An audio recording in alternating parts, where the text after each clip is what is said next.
Kung ako yung ng playtime, hindi po. If ako ba yung na playtime, hindi ko alam. If sa duration ng relationship, masasabi mo no matter how long kung playtime nga ba, I don't think so.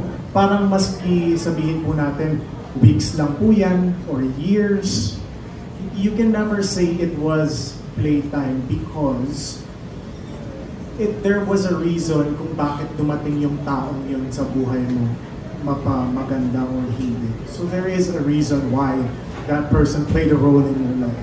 So no, definitely hindi siya playtime. Thank you.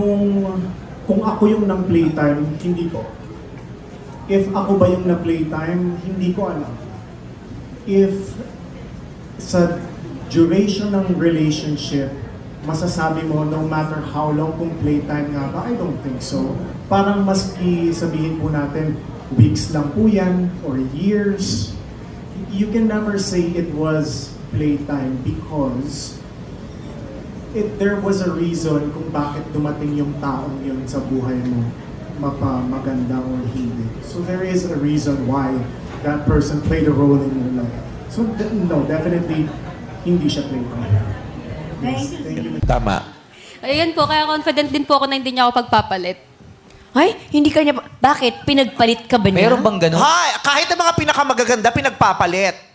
Di ba, Kim Chiu, may mga nalaman, may mga ganyang istorya? Hindi, di ba? Hay, kahit ang mga pinakamagaganda, pinagpapalit. Di ba, Kim Chiu, may mga nalaman, may mga ganyang istorya? Hindi, di ba? Di ba may mga kakilala tayong Kilala, ganyan? may kaibigan. Si Ann Curtis nga, naranasan yan. Si Ann Curtis na yun, ha? Yes. Marami. Ako na to, ha?